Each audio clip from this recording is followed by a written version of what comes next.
Let's see the next question in this exercise. Question 424. Find two consecutive positive integers, sum of whose squares is 365. The keyword here is positive and they are consecutive.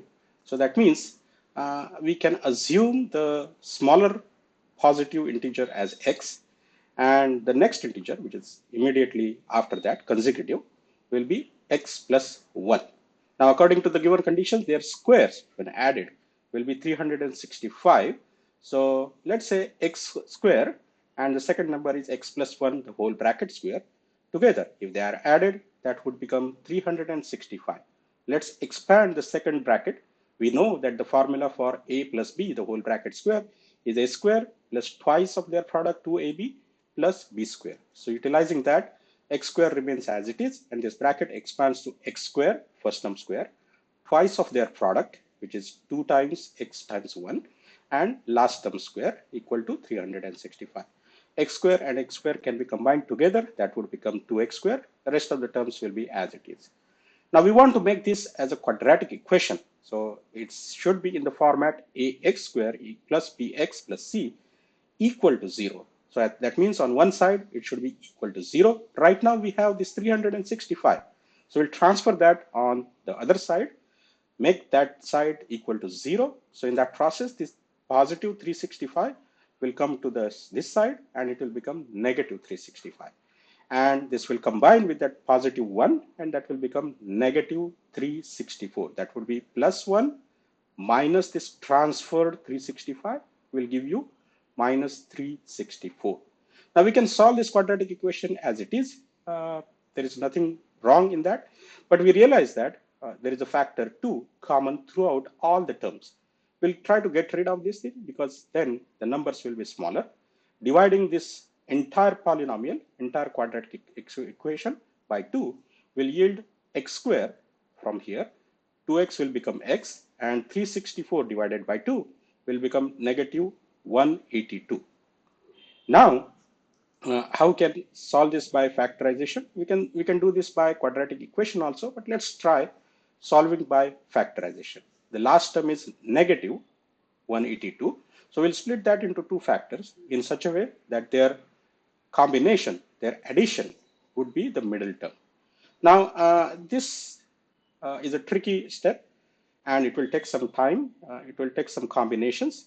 But if you realize that the same number was factorized in the previous question, so I remember those factors and I will use positive 14 and negative 13. Why I'm using these numbers? Because their multiplication will be negative 182. That means because we have negative number here, one of these two numbers must be negative and one will be positive. That's one.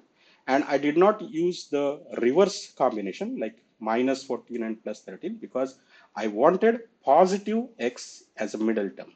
So if you take positive 14 and negative 13, their combination, summation, addition, total will become plus x. And their multiplication is negative 182. So now we'll carry forward this expression and this middle plus x, we will split that into two terms, positive 14x and negative 13x. If you do that in this particular manner, it will be easier for factorization. Now we'll concentrate on the first two terms. We can take x common and that will make x plus 14 in the bracket because we have taken x common from the first two terms. And from the last two terms, we can take negative 13 common and that will also keep x plus 14 in the bracket. We realize that x plus 14 is the repeated factor. We can write that only once. And whatever is left over, we can transfer that in the second bracket. So now multiplication of these two numbers, these two brackets is equal to 0. That means either one of them can be 0. So we can write either x plus 14 is equal to 0 or x minus 13 can be 0. If x plus 14 is 0, x will become negative 14. And if x minus 13 is 0, x will be positive 13. Now in the question we have been given the consecutive integers are positive. So that means I have to discard the negative answer. So I will not consider negative 14 further. I will concentrate on the positive answer simply because the consecutive integers are given as positive integers. So the smallest number will be 13 as x, and the next number will be x plus 1 as we have assumed here. So that will become x plus 1 equal to 14. So the two consecutive positive integers are 13 and 14. If you want, we can check. It's not absolutely necessary, but it will take some couple of seconds and you will be 100% sure that your answer is correct.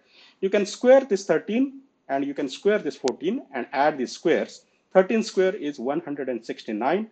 14 square is 196. Together, they will give 365, and that's what we are looking for.